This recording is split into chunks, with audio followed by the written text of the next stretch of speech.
What is going on, everybody? Welcome back to another review for Monday Night Raw. This one is from November 20th, 1995. And I did get a new mic, so that started on the last episode. Let me know still if the mic is fine, and then I'll continue using it. If not, I'll find something else. But I think it's better than the one that I had before. That one was like a Logitech one that I had been using since like 2016, 2017. But it was getting to that time where it needed to be replaced. It was like a gaming mic, I think, but it was like on the cheap end. But let's get into the review itself. Coming off what I thought was a decent pay per view, Survivor Series 1995. Bret Hart is the new WWF champion. Another good match between the two ended with Diesel turning heel. The way that it happened was well thought out too. He felt sympathy for Bret after he couldn't stand up, and Bret took advantage. But Diesel wasn't going to take it and attacked the Hitman after the match. So we will see where the WWF goes now with Bret Hart back on top. To start off this show, we get a recap of the 1-2-3 Kid joining the $1 Million Man, costing Razor Ramon last week's match against Sid, and the Kid, being the reason Razor Ramon got eliminated from his Survivor Series match last night. All of the traditional Survivor Series matches were pretty good. Nothing I found boring or dragged out. $1 Million Man even paid off Jean Pierre Lafitte for the Kid to take his place in one of the tag matches, and he ended up being the sole survivor. A guy that was on the opposing team of the 1-2-3 Kid from Survivor Series, Hakushi, here takes on the Kid. Razor calls in during the match, and he understandably is upset about the Kid, but he ain't a crybaby, so he doesn't care about the shtick main anymore. Marty Jannetty makes his way to ringside and almost comes in the ring, but referees prevent him from interfering in the match. He was the last guy that the Kid eliminated to win the tag match. And getting into this match here on Monday Night Raw, Hakushi hits a backbreaker on the Kid to try to get some momentum. He hits a shoulder tackle from the top rope for a near fall. A thrust kick sends 1-2-3 Kid to the outside. And as he went for another top rope dive, DiBiase pushes him off and allows the Kid to take advantage and picks up the win. So there we go. The Kid getting momentum back after turning heel. We will see what this leads to. But Jerry Lawler interviews 1-2-3 Kid after the match, and Teddy DiBiase also is with him.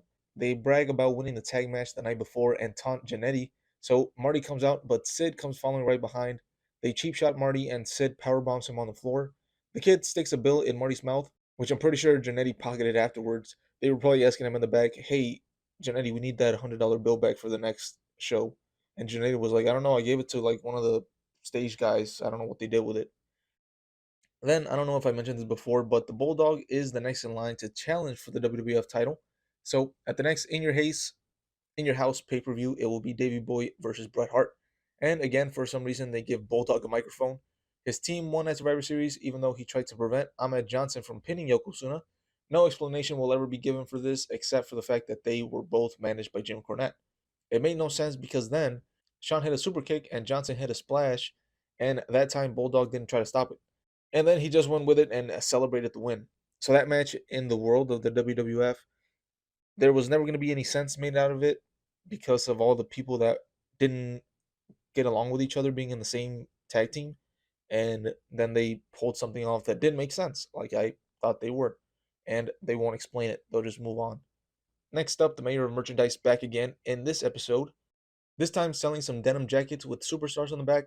These would sell like hotcakes if they were sold today.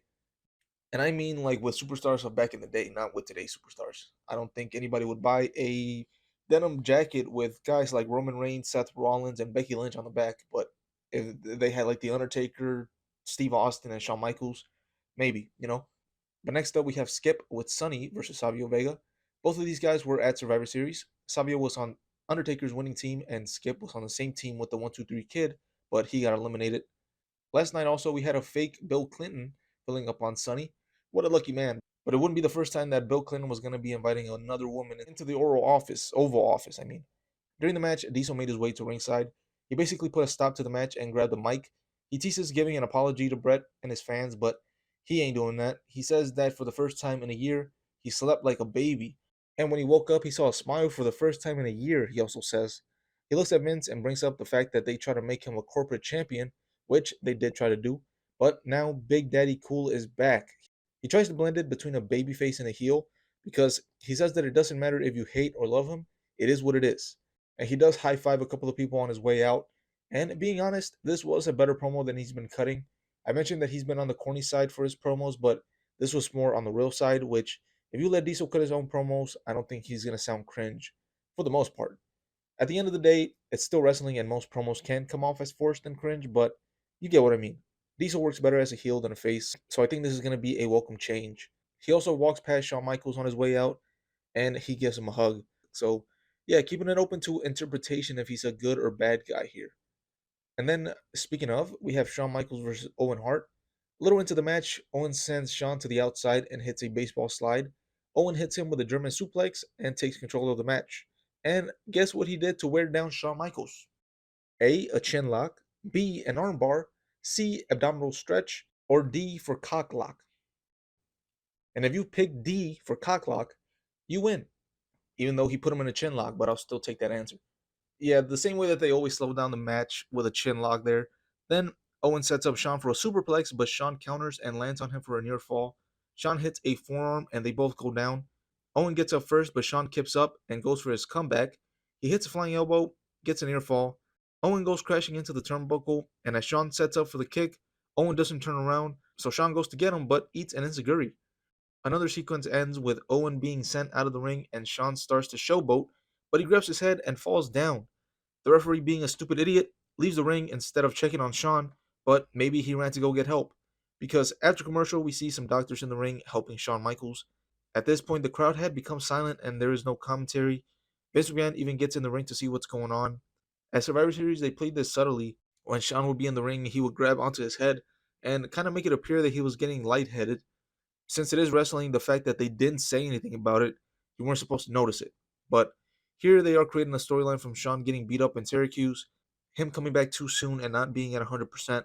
So yeah, that match didn't end with anybody getting the win. Shawn just fainted. And the show basically ended with Shawn being down and being helped in the ring. So I'm going to give this episode a good grade. Only 3 matches on the show, and I think only one had a real winner, but still all the matches meant something for other storylines.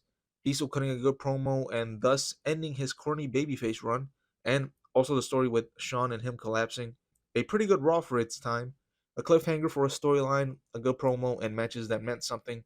Only thing keeping this from a great grade was a good match start to finish, but still good.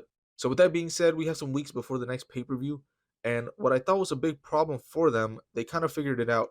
That being that they would rush into the next pay-per-view and kind of just overlook what happened on the one before.